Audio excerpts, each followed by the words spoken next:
Olá, salve, salve, salve! Tudo bem? Sejam bem-vindos à nossa segunda parte aqui de A Bíblia e Jornal.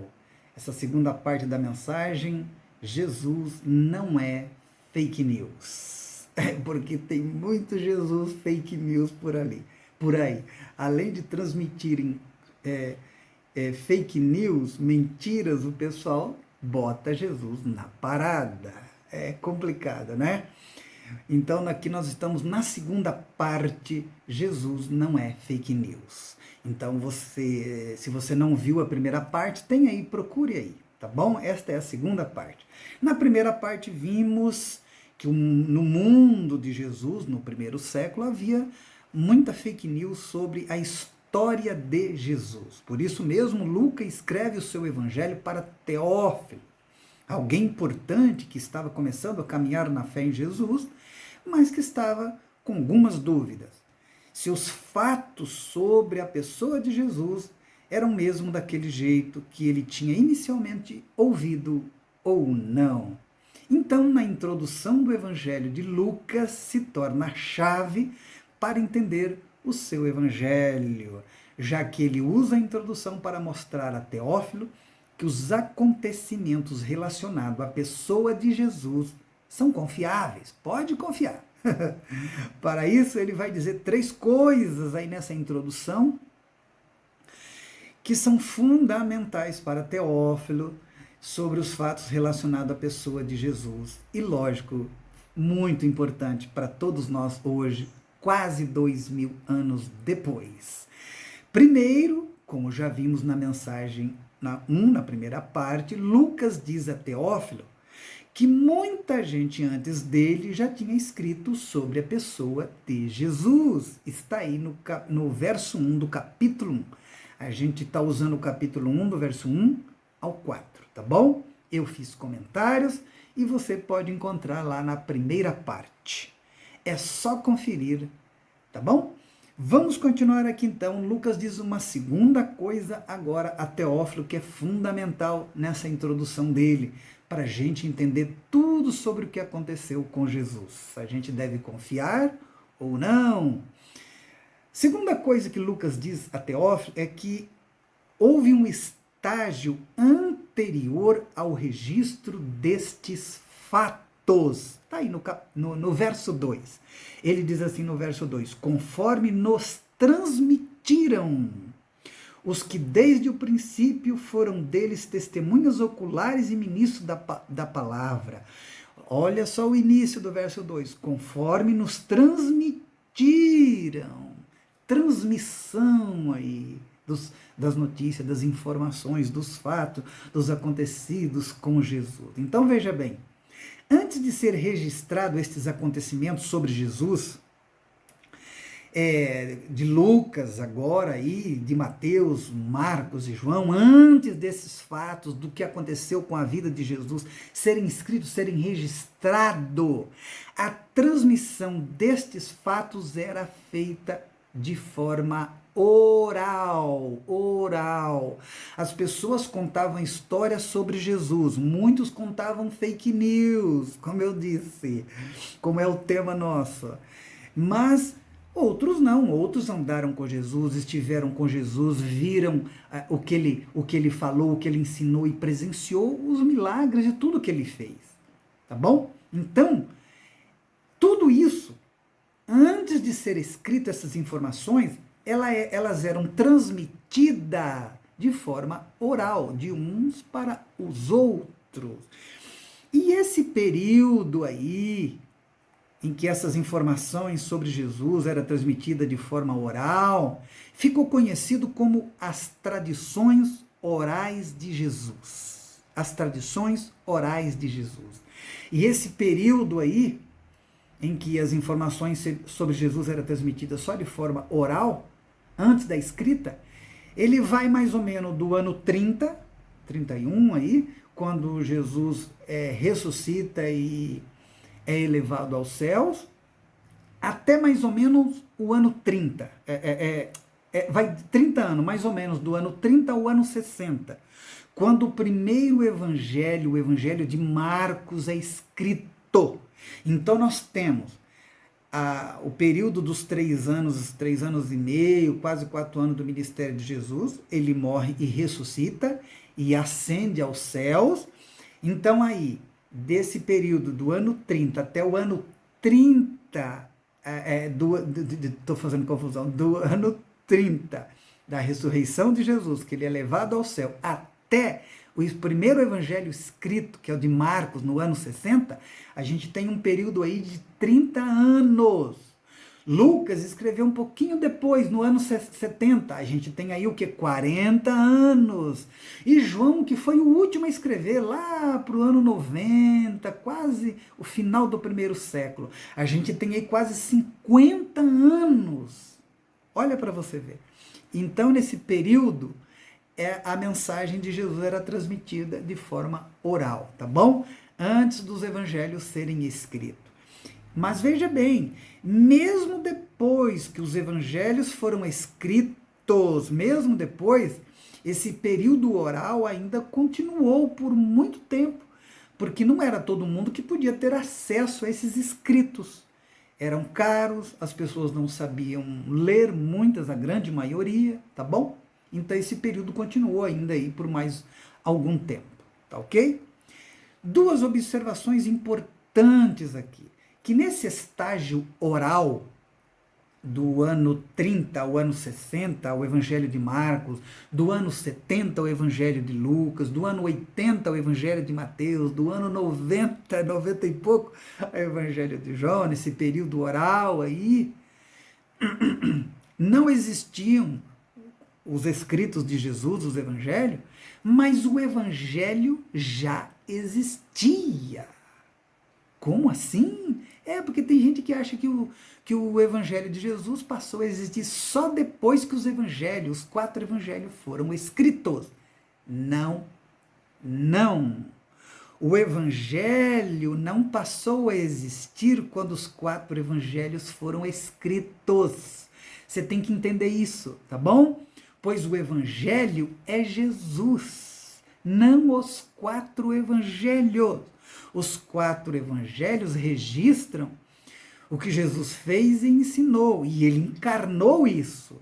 Então, antes dos 4 evangelhos, no período oral, e contando aí também agora os 3 ou 4 anos que Jesus viveu, o evangelho estava lá o tempo todo, porque o evangelho é Jesus. E as pessoas ficam pensando que o evangelho é os 4 evangelhos. Não! Os 4 evangelhos são narrativas sobre o evangelho, que é Jesus. Tá bom? E, como eu já disse para vocês, isso significa que a gente teve aí um período de 30 ou 40 anos, onde não havia nada escrito sobre a pessoa de Jesus. Tá bom? E as pessoas viviam sua fé em Jesus mesmo assim, mesmo sem haver nada escrito. Elas ouviam falar dele, ouviam as histórias dele, do que ele ensinou e do que ele fez. Tirando as fake news, e as pessoas buscavam aí as fontes confiáveis para ouvir o que Jesus tinha feito, né? E o que tinha ensinado, tá bom? E as pessoas ouviam, puxa, ele fez isso, ele ensinou isso, meu Deus, que maravilha! E elas guardavam essa informação no coração e viviam com essa informação, tá bom? Era assim nesses 30 ou 40 anos aí, antes dos evangelhos serem escritos, esse período oral, que é onde viajavam as informações sobre Jesus, como elas eram transmitidas. Então as pessoas ouviam das fontes confiáveis, confiavam e guardavam essa informação no coração, na mente, e viviam essa fé dessa forma. Uma observaçãozinha aqui.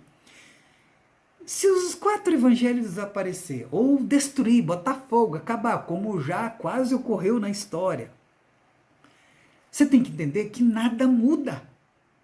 Só muda no sentido da gente saber ou não da informação, mas hoje quase todo mundo já tem a informação de Jesus, já sabe quase tudo sobre o que aconteceu com Jesus, que está aqui, está no coração, está na mente. Você está entendendo?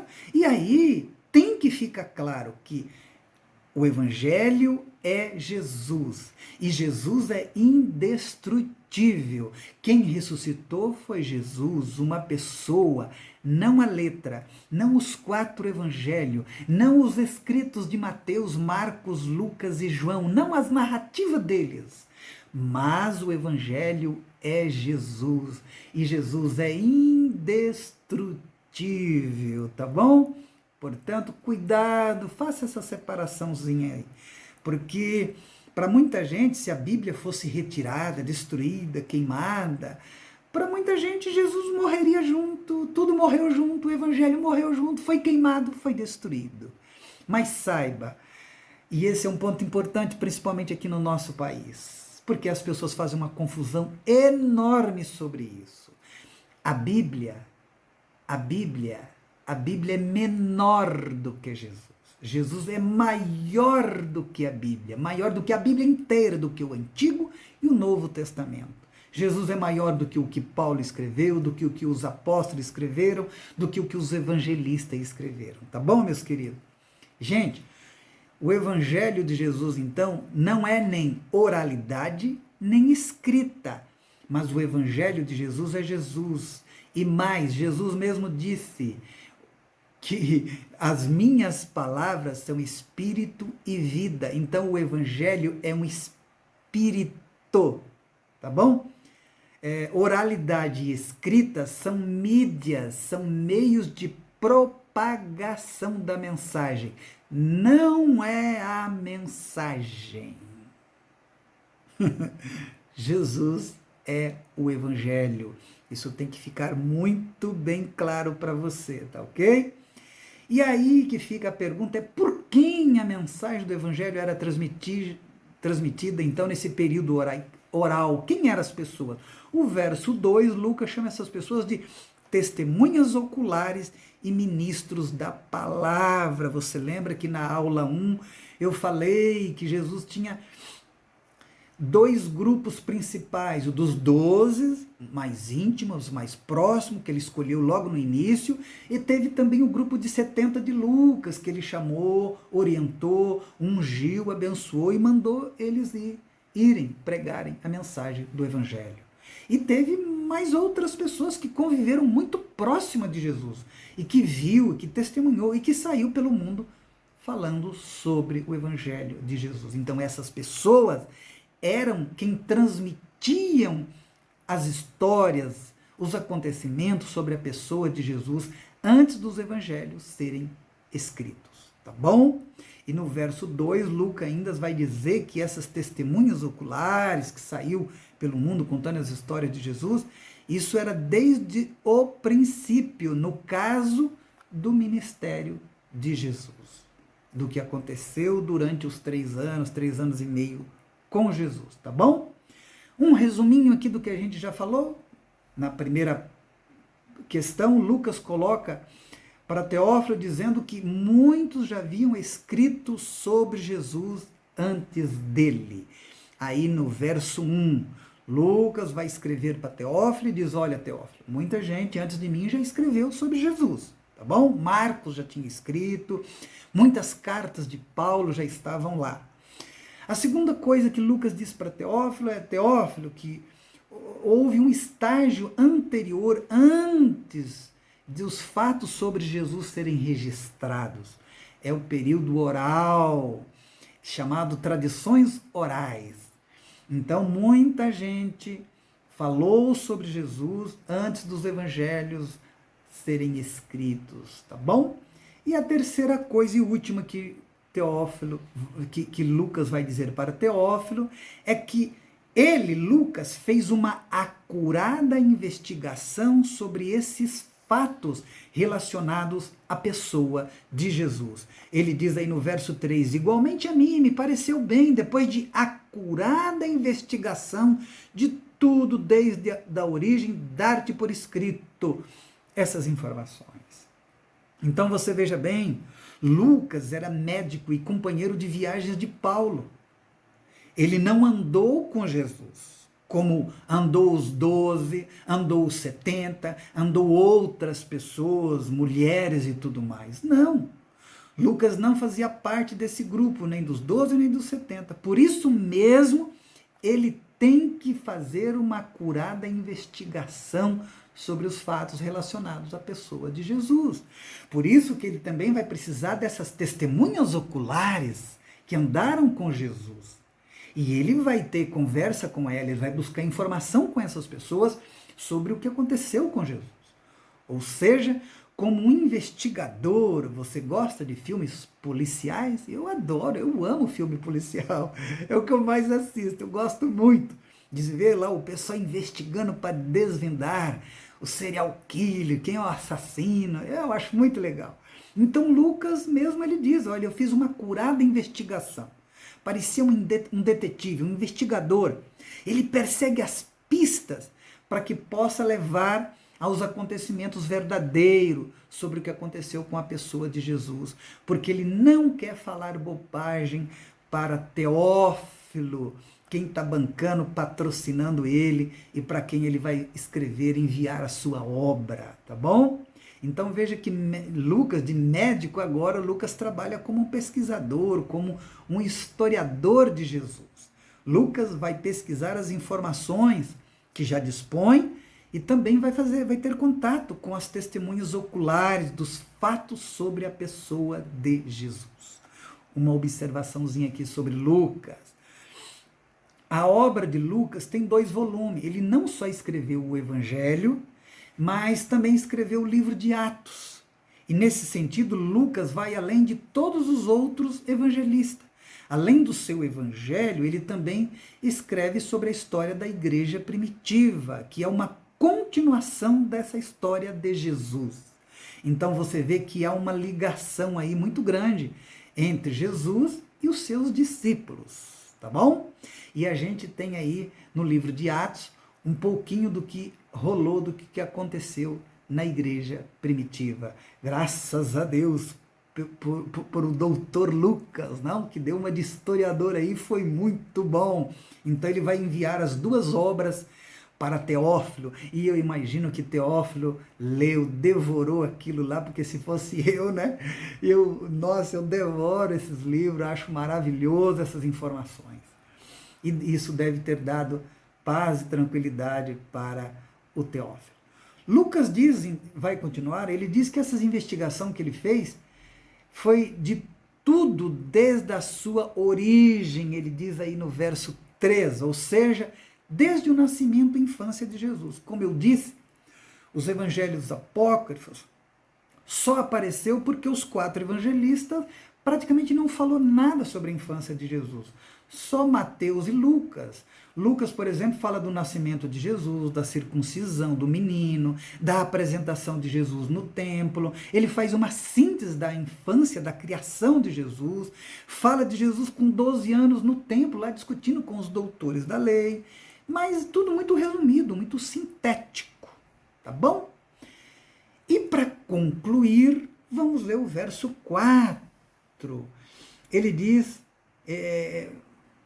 assim, para que tenhais plena certeza das verdades que te foste instruído.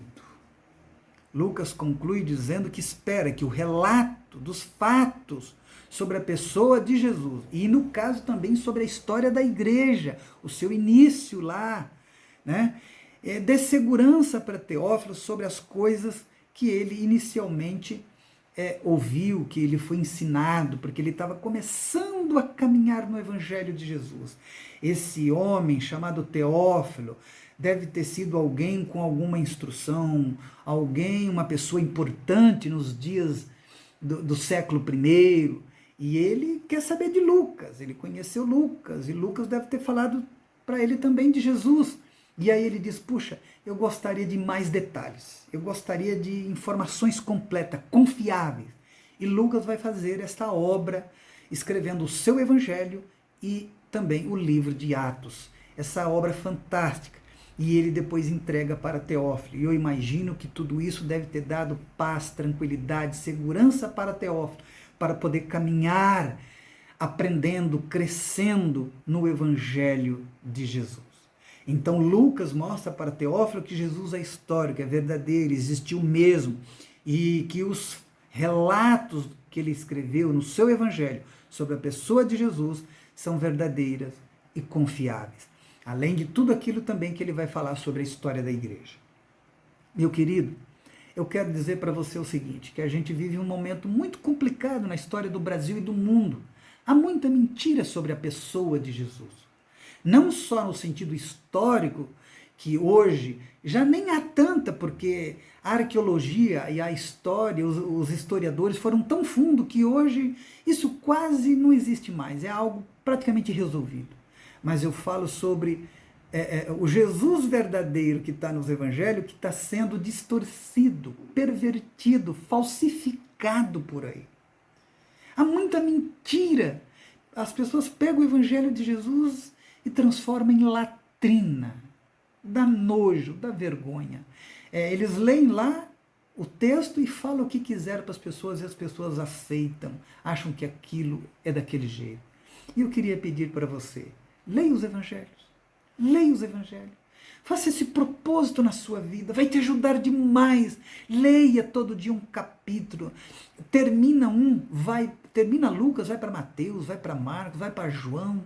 Leia as cartas do Novo Testamento. São informações confiáveis, verdadeiras. Praticamente ninguém mais tem dúvidas sobre isso. Pelo amor de Deus. É lindo, é maravilhoso essa mensagem do Evangelho. Não fique dependendo de outros, de pastores, de livro, de informações de rodapé da Bíblia. Largue isso para lá.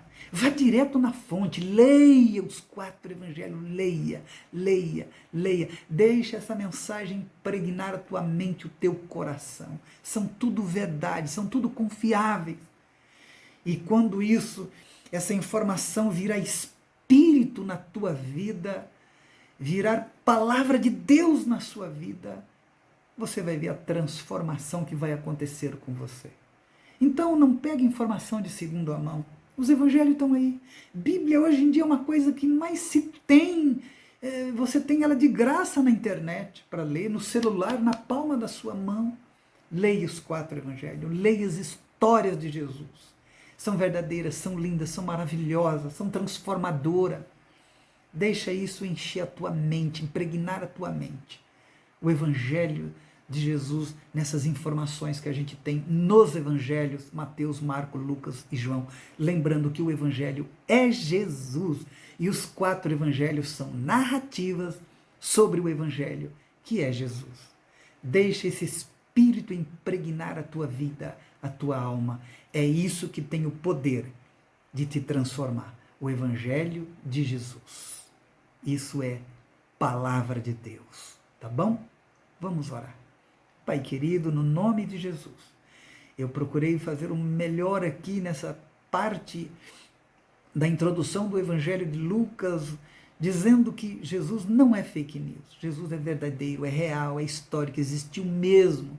Jesus é o Evangelho, Jesus é o Evangelho, Jesus é a verdade, Jesus é o caminho, Jesus é a vida.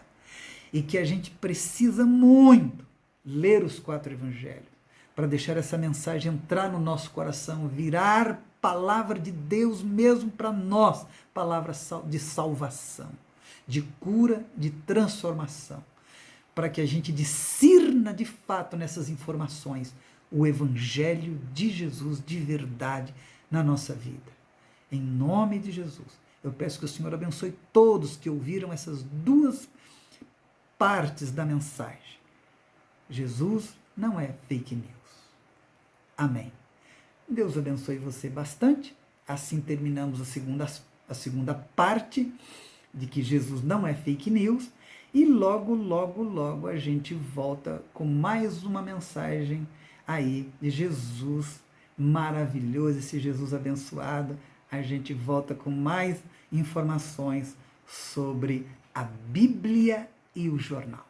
Um beijo, Deus abençoe você.